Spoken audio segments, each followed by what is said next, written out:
এবার জিজ্ঞেস করতে চাই, মসজিদ একবারে মার্বেল পাথর লাগানো, অল এসি, সেই মসজিদে যখন যাইবেন কোন পাও? জি, বাঙ্গাগড় মসজিদ, মসজিদ বাঙ্গাগড় যদি হয় সেখানে যাইতে যেমন ডাইন পাও, মসজিদ এসি হয়ে গেছে, টাইলস লাগানো হয়ে গেছে, সেখানেও ডাইন পাও।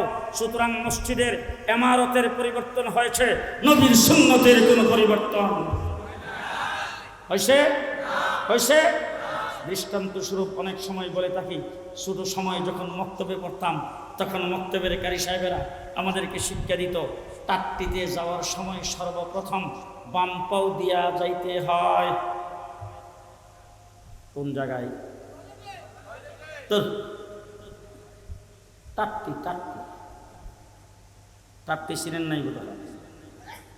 জঙ্গলের ভিতরে কলা পাতার বানানো, পোকামাকড় নাই, দুর্গন্ধ, ওটাতে যাওয়ার সময় সর্বপ্রথম কোন পাও? কিছুদিন পরে টাট্টি হয়েছে টয়লেট, কিছুদিন পরে হয়ে গেছে ল্যাট্রিন, এরপরে হয়েছে বাথরুম, বর্তমানে ওয়াশরুম। জি, খালের পাড়ে তো আছে নাকি? না ঘরের সঙ্গে অ্যাটাচ, বেডের সাথে অ্যাটাচ, কথা কয় না? জি, 20x24 ফিট একটা রুম, যেই রুমে আপনি থাকবেন সেই রুমটা ঠিকঠাক করেছেন, মাত্র খরচ হয়েছে 1.5 লক্ষ টাকা। ওয়াশরুমে খরচ হয়েছে 5 লাখ। ঠিক কিনা বলেন? রংপুরের বাজার থেকে টাইলস কিনা নিজের বেডরুমের ভিতরে লাগিয়েছেন, ওয়াশরুমে সিঙ্গাপুরি টাইলস, জীবাণু মুক্ত, সুগন্ধযুক্ত।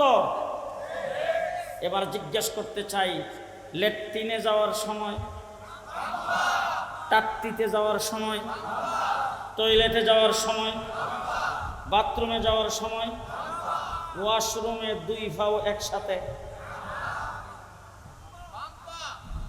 কোন পাও? ভালো করে বুঝবেন, আলিয়াউমা আকমালতু লাকুম দীনাকুম, আজকের থেকে 1450 বছর আগে বিদায় হচ্ছে 1.5 লক্ষ সাহাবায়ে কেরামের সামনে যেই দিন কমপ্লিট হয়েছে, কিয়ামত পর্যন্ত চলবে, তার মধ্যে সামান্য বাড়ানো কমানো যাবে না। চলছে চলছে চলছে চলছে, কিয়ামত পর্যন্ত চলবে।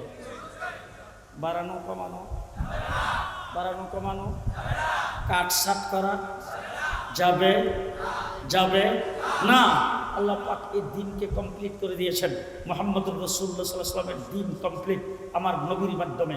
আদম আলাইহিস সালাম থেকে শুরু হয়েছে, আমার নবীর মাধ্যমে আল্লাহ পাক দিনকে কমপ্লিট করেছেন।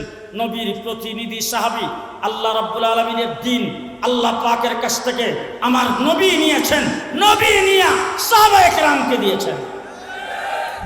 কাকে দিয়েছেন? কাকে দিয়েছেন? সাহাবায়ে কেরামকে দিয়েছেন। কেমন করে দিয়েছেন?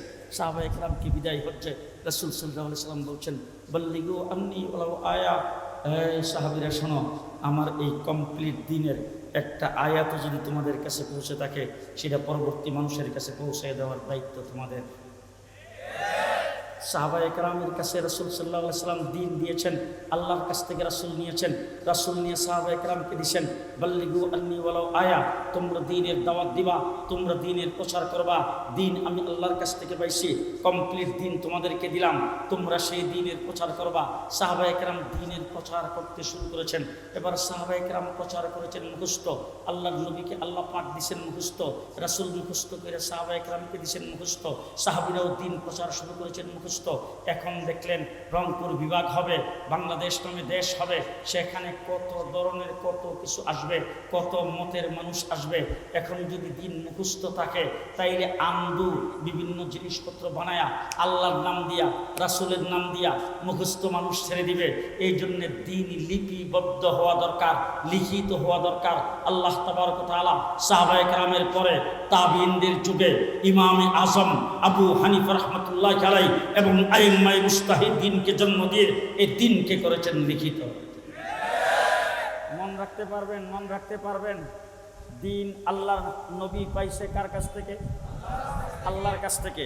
আল্লাহ পাক রাসূলকে দিন দিয়া আল্লাহ কমপ্লিট ঘোষণা করেছেন। দিন কমপ্লিট হয়েছে রাসূলের হাতে। কমপ্লিট দিন আল্লাহর হাবিব দিছেন কাদেরকে? সাহাবায়ে কেরামকে। সাহাবায়ে কেরাম দ্বীনের প্রচার করেছেন।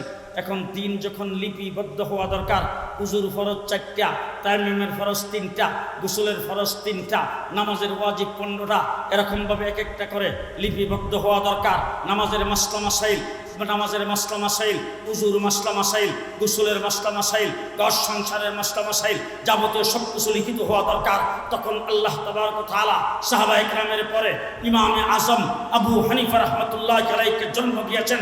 তাকে জন্ম দিয়ে এই দিনকে লিখিত করার ব্যবস্থা করেছেন ইমামে আজম আবু হানিফা, ওই ব্যক্তি যিনি এই উম্মতের জন্য কুরআন এবং হাদিস থেকে 13 লক্ষ মাসালা বের করে লিখিত করেছেন। ইমামে আজম আবু হানিফা দিনকে লিখিত করেছেন। এবার দিন লিখিত হয়ে গেছে, দিন প্রচারিত হয়ে গেছে, দিন কমপ্লিট হয়ে গেছে। এবার দিনের ভিতরে কোনো কিছু ঢুকানো আসতে যাবে না। দিন থেকে কাটসাট করে কিছু বের করা যাবে না। এখন কিছু যদি বের করতে না যায় আর যদি কিছু ঢুকানো না যায়, তাইলে এটার চতুর্দিকে পাহারা দেওয়া লাগবে কিনা? বলেন বলেন বলেন বলেন। বাংলাদেশ স্বাধীন হয়েছে, শেষ কথা, শেষ। ভালো করে মনে রেখে বাড়িতে যাইবেন। 56,000 বর্গ মাইলের বাংলাদেশ, মুক্তিযুদ্ধ করে দেশ স্বাধীন হয়েছে। রেডিও টেলিভিশনে ঘোষণা শুনেছি, যারা মুক্তিযুদ্ধ করেছ তাদের হাতে, যার হাতে যেই ধরনের অস্ত্র আছে, গোলাবারুদ আছে, তাড়াতাড়ি সে অস্ত্রগুলি জমা দাও। মুক্তিযোদ্ধারা ফাঁকা গুলি করে, ফুটপাত আওয়াজ করে সমস্ত অস্ত্রগুলি মুক্তিযোদ্ধারা জমা দিয়ে ফেলেছেন। দেশ স্বাধীন। 9 মাস রক্তক্ষয়ী যুদ্ধের পরে 30 লক্ষ শহীদের বিনিময়ে দেশ স্বাধীন হয়েছে। এখন সেই দেশের ভিতরে যদি পার্শ্ববর্তী রাষ্ট্রের বর্ডার দিয়া অবাধে অবৈধ জিনিসপত্র ঢুকতে থাকে, দেশের ক্ষতি না লাভ? জি। এবার স্বাধীন সার্বভৌম বাংলাদেশের সার, বাংলাদেশের ইলিশ মাছ, বাংলাদেশের আলু, বাংলাদেশের পেঁয়াজ, এইগুলি যদি বর্ডার পাস হইয়া ক্ষতি না লাভ? আসতে ক্ষতি না লাভ? ক্ষতি। এই জন্যে বাংলাদেশ গণপ্রজাতন্ত্রী বাংলাদেশ সরকার নিয়োগ করেছেন বিজিবি, বিডিআর, বর্ডারের পাহারাদার। কথা কয় না? ঠিক না ঠিক? নিয়োগ করেছেন পুলিশ, রাস্তাঘাটের মানুষের জানমালের পাহারাদার। নিয়োগ করেছেন সেনাবাহিনী, নৌবাহিনী, বিমান বাহিনী, রাষ্ট্রের পাহারাদার। ঠিক কিনা বলেন? 56,000 বর্গ মাইল যখন কমপ্লিট স্বাধীন, সেই স্বাধীন রাষ্ট্রকে অক্ষুণ্ণ রাখার জন্যে অবৈধভাবে কেউ যাতে কোনো কিছু বের করে নিয়ে যাইতে না পারে, অবৈধভাবে কেউ যেন কোনো কিছু ঢুকাইতে না পারে, অবৈধভাবে রাষ্ট্রের উপর যেন কেউ কোনো আক্রমণ করতে না পারে, এই জন্যে যেমন গণপ্রজাতন্ত্রী বাংলাদেশ সরকার পুলিশ, বিডিআর, আর্মি, র্যাব এইগুলির নিয়োগ দিয়ে দেশের পাহারাদার নিয়োগ করেছেন। আল্লাহ তাবারক ওয়া তাআলা কমপ্লিট দ্বীনের পাহারাদার হিসাবে উলামায়ে কেরামকে নিয়োগ করেছেন। উলামায়ে কেরাম দ্বীন ইসলামের কন্ট্রাক্টর না কি কি পাহারাদার। কি মনে থাকবে তো? উলামায়ে কেরাম দ্বীন ইসলামের পাহারাদার। দেশ স্বাধীনের পরে রাজনৈতিকভাবে এই দেশটাকে যখন ইসলামকে বিদায় করার চক্রান্ত শুরু হয়েছে, খানকাত থেকে হযরত হাফিজ হুজুর বের হয়ে সেই ষড়যন্ত্রের মোকাবেলা করেছেন। যখন বাংলাদেশে তসলিমা নাসরিন, আহমদ শরীফের মতো নাস্তিকার মুরতাদরা এসে কুরআন পরিবর্তনের কথা বলেছেন, তখন বাইতুল মুকাররমের খতিব উবাইদুল হকের নেতৃত্বে উলামায়ে কেরাম তার পাহারাদারি করেছে। তসলিমা নাসরিন বাংলাদেশে থাকতে পারে নাই। হাইকোর্ট থেকে 2 জন বিচারপতি ফতোয়া দিয়েছেন, ফতোয়ার বিরুদ্ধে রায় দিয়েছেন। মুফতি ফজলুল হক আমিনীর নেতৃত্বে উলামায়ে কেরাম তার পাহারাদারি করেছে। শাহবাগে নাস্তিক আর মুরতাদারা একত্রিত হয়ে অনৈতিক কার্যক্রম করেছে। ইমরান এই সরকার আলাদা একটা সরকার কায়েম করে দেশের বিরুদ্ধে ষড়যন্ত্র করেছেন, কুরআন হাদিসের বিরুদ্ধে ষড়যন্ত্র করেছেন। আল্লাহ রাসূলকে শাহবাগে যখন গালি দিয়েছে তখন এই দেশের উলামায়ে কেরাম শাপলা চত্বরে রক্ত দিয়ে তার পাহারাদারি করেছে।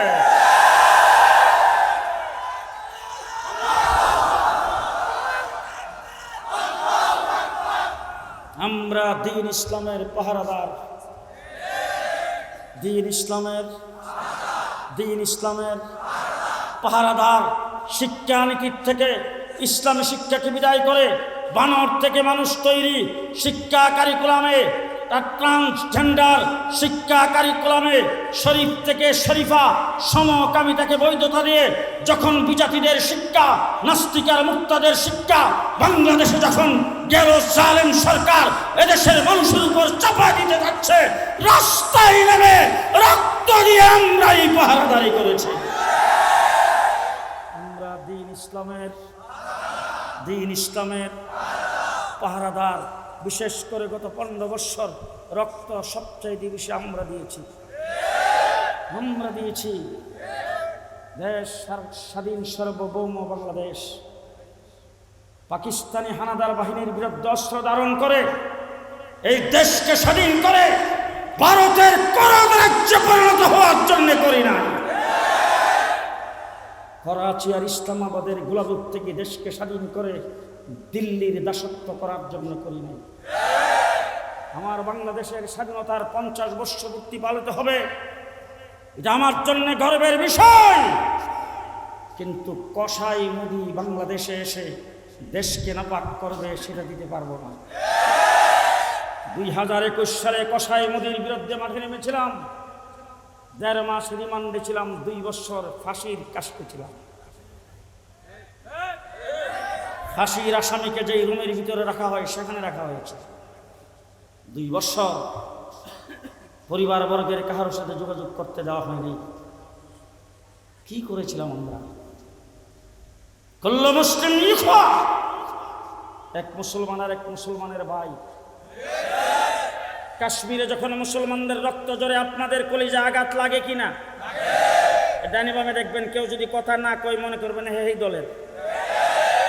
কাশ্মীরে মুসলমানদের যখন রক্ত ঝরে তখন আপনার অন্তরে আঘাত লাগে কিনা? বাবরি মসজিদ যখন ভেঙ্গে চুরমার করে দিয়েছেন আপনার অন্তরে যদি আঘাত লেগে না থাকে, আজকে ফতোয়া দিয়ে গেলাম আপনি মুসলমান নয়, আপনি মুসলমান নয়। তাহলে যেই ব্যক্তি বাবরি মসজিদকে ভেঙ্গে ঘুরিয়ে দিয়েছে, যেই ব্যক্তি কাশ্মীরের মুসলমানদেরকে